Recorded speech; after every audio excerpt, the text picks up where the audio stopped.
Welcome back, Voodoo Dolls, to another creepy video.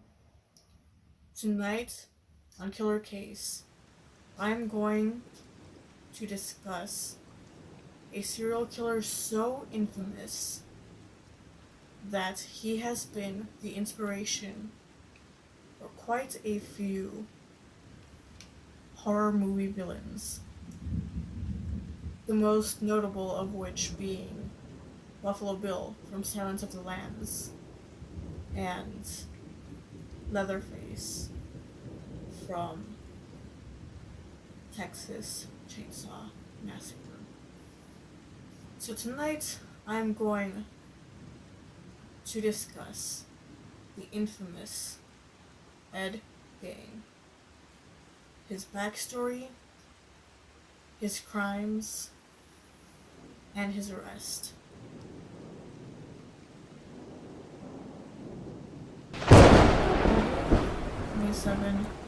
1906. Ed Gein is born into a family of three.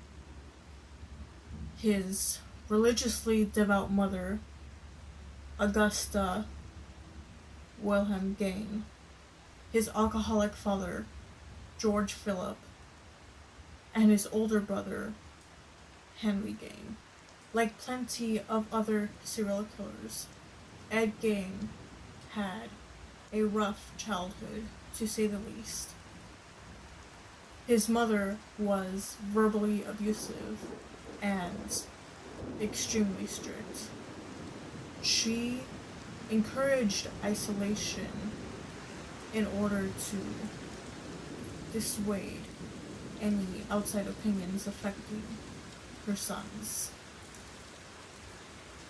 She instilled the fear of sinning, lust, and hell into both of her sons. At school, teachers noticed that Gein had poor social skills, he was shy, and he had strange mannerisms, such as laughing randomly and with seemingly no reason. The combination of these things made him subject to bullying.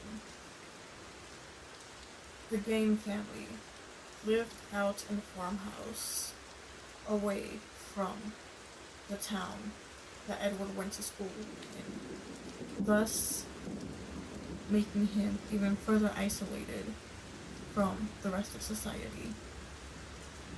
In 1940, George Philip, Gein's father, had succumbed to his alcoholism and had died of a heart attack.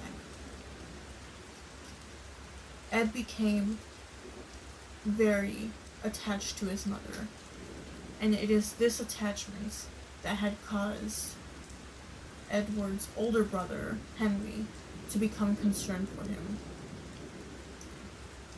And Henry started to question his mother's beliefs and begin disputing with her and Ed. On May 16th, 1944, the two brothers went out to extinguish a fire that had started near their home. Only one of the brothers returned. Ed Gein had told the police that his brother went missing. However, when going on the search for his corpse, Ed was able to find Henry's body almost immediately. Although Henry had several bruises on the top of his head, his cause of death was asphyxiation, and thus his death was ruled as an accident. Ed's obsession with his mother had grown more, and he began working odd jobs to sustain the house and his expenses.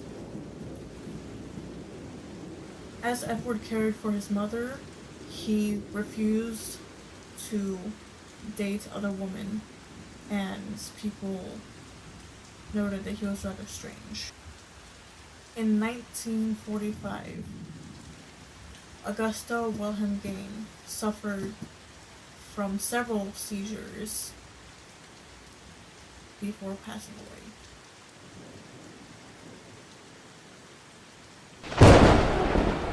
Ed had captured two women and had murdered them and brutally mutilated their bodies after their death.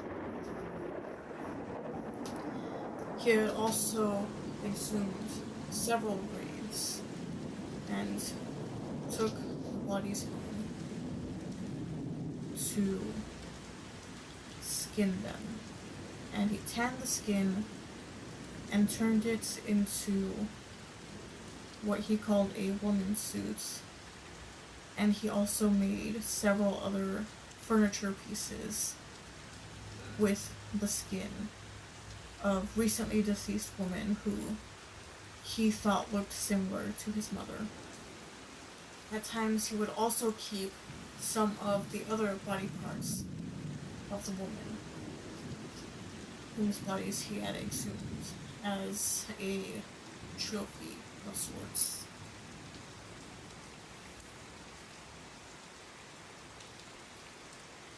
Amongst his several furnishings and fashion pieces, Ed Gein had a chair cover made of human flesh, a belt made out of female human nipples, and a necklace made of tongues.